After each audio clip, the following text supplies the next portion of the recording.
Yun, isang mapagpalang umaga mga idol. So ang video na ito ay ginawa natin na pribado o itinago ang pangalan, sapagkat ang lumapit sa atin na nagpatawas ay yung inutusan nito ng tao na to na kanyang PA assistant, no? Personal alalay o personal assistant ng isang sikat at kilalang artista ng ABS-CBN o ng Channel 2, no? Pinatawas ito dahil lagi daw po sumasakit ang kanyang dibdib at nagpa-check up na ito sa kanyang pribadong doktor, ngunit walang nakikita sa kanya. So lagi daw may nakadagan sa kanyang dibdib at sa tuwing siya ay nagigising ay lagi siyang parang may mga likido na lumalabas sa kanyang ari, na animo ay siya ay nakipagtalik sa magdamag. So iyon, sa tingin natin ito yung tinatawag na incubus.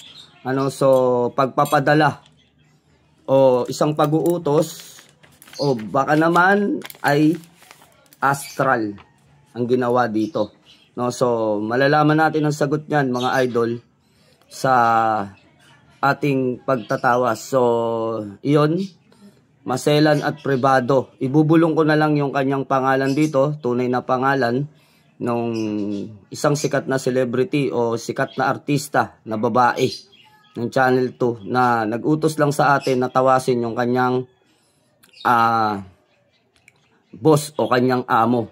At ito ay wag daw ipakilala sa publiko. At tama naman, kasi baka magkaroon ng tapulan ng chismis o isang uri ng mapag-usapan itong tao na to. So iano natin, tawasin natin siya. Kung ano yung lalabas dito ay malalaman natin kung merong gawa talaga. So isang mapagpalang umaga sa lahat mga idol.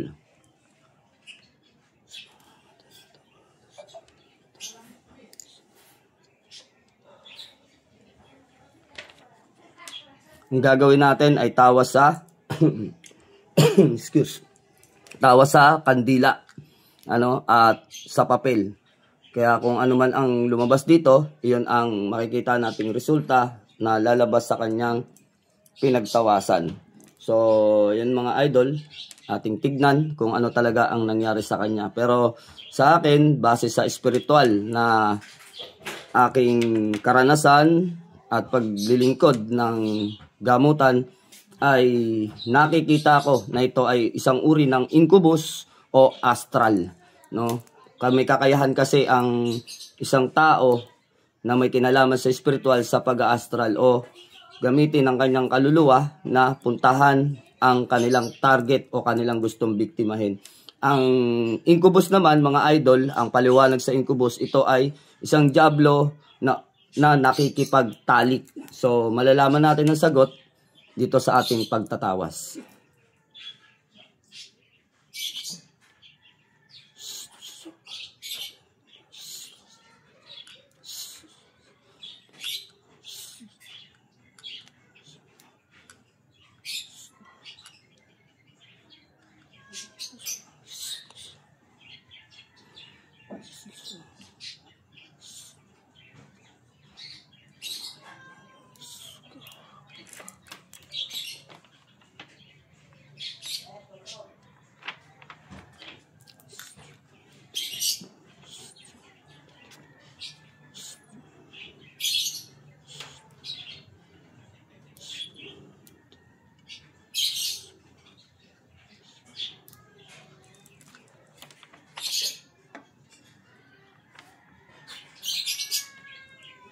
So ayun, mga idol, ang ating nakikita dito ay papatayin ko lang yung kandila para makita natin ng mas maayos o maliwanag, no?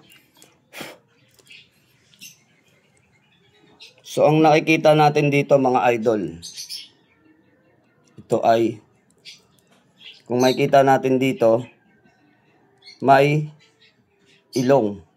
Sa banda rito makikita natin yung ilong, bibig at yung kanyang mukha na naka-side view.